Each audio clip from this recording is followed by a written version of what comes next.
आदरणीय मुख्य अतिथि महोदय, विशिष्ट अतिथि प्रधानाचार्य जी एवं गुरुजनों, आप और मेरे सभी पार्टी भाई बहनों को, आप सभी को मेरा सादर प्रणाम। शहीदों का सपना जब सच हुआ, हिंदुस्तान तब स्वतंत्र हुआ। शहीदों का सपना जब शहीद हुआ, हिंदुस्तान तब स्वतंत्र हुआ। आओ झुककर सलाम करें उन वीरों को, आओ झुककर सलाम करें उन वीरों को, जिनकी वजह से भारत गणतंत्र हुआ, भारत गणतंत्र हुआ। आज हर भारतीय गणतंत्र दिवस मना रहा है, जिसके उपलक्ष्य में मैं दो शब्द कहना चाहूंगी।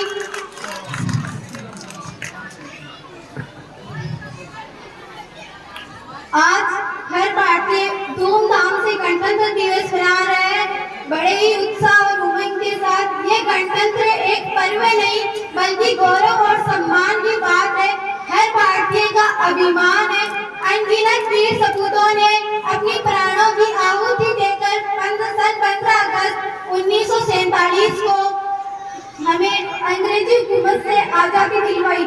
आजादी के पश्चात जब हमें देश को नियमित और सुचारू रूप से चलाने के लिए एक संविधान की आवश्यकता थी, जिसके नेतृत्व में डॉक्टर भीमराव अम्बेडकर के नेतृत्व में शामिल दिवंगत राजनेता पंडित जवाहरलाल नेहरू, सरदार वल्लभ भाई पटेल, डॉक्टर राजेंद्र प्रसाद इत्यादि 284 संविधान सभा के सदस्य ने मिलकर 26 नवंबर 1949 को हमारे देश का संविधान अर्पित किया गया था।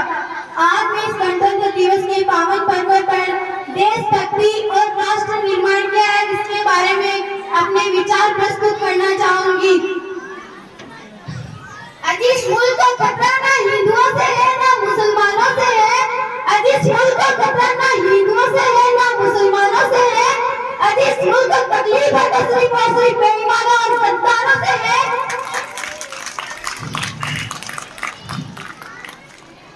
मुझे चिंता नहीं है स्वर्ग जाकर मोक्ष पाने की, कि मुझे चिंता नहीं है स्वर्ग जाकर मोक्ष पाने की। बस तिरंगा हो कबर मेरा, यही अरमान रखती हूँ, यही अरमान रखती हूँ। मैं नहीं मानती कि राष्ट्रगान के 52 सेकंड में खड़े होकर गाना या भारत माता के और वंदे मातरम के नारे लगाना ही देशभक्ति है। महोदय, ये वो स्थिति है जहाँ नीति नियमों और नैतिकता जैसे मूल्यों की धज्जियां उड़ाते लोग मुझे नजर आते हैं। महोदय, ये वो स्थिति है जहाँ सदाचार, शांति, सत्य जैसे सन्य जैसे मूल्यों के कौड़ियों के भाव बेचते लोग मुझे नजर आते हैं।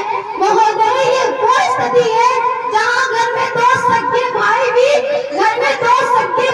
शांति, अमन और चैन के साथ बड़ी मुश्किल के साथ जीते नजर आते हैं। आज इस देश का युवा व्हाट्सएप, फेसबुक, इंस्टा जैसे सोशल नेट पर चैटिंग करते नजर आते हैं। आज मैं उन युवाओं के लिए कहना चाहूंगी कि गहरी नींद में सोने वाले लोग अभी भी जाग जाओ, वक्त है, कहीं तुम्हारी नींद राष्ट्र को ही ना ले डूबे, इसीलिए पहले ही जाग जाओ।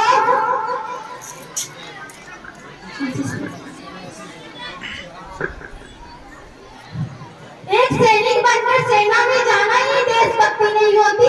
एक सैनिक बनकर सेना में जाना ही देशभक्ति नहीं होती। अगर एक अध्यापक पैसों के लिए नहीं, विद्यार्थी को आगे बढ़ाने के लिए अगर पढ़ाए तो उसे बोलते हैं देशभक्ति। अगर एक पत्रकार अपनी पूरी ईमानदारी से वो कार्य करे तो वो है देशभक्ति। आज मैं महिलाओं के लिए कहना चाहूंगी तो सब इन्हें आरक्षित नहीं, इन्हें सुरक्षित करने की जरूरत है। आज कन्या भ्रूण हत्या, बाल विवाह जैसे शोषण के विरुद्ध में बढ़ती नजर आ रही है।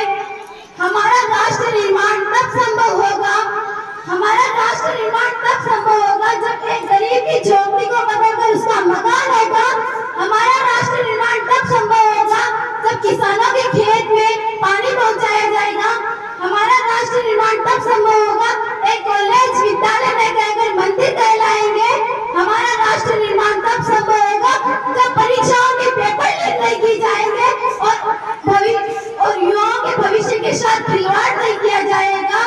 मैं अपनी वाणी को विराम देते हुए कुछ पंक्तियों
माँ तुझे सलाम लिखूंगा। धन्यवाद।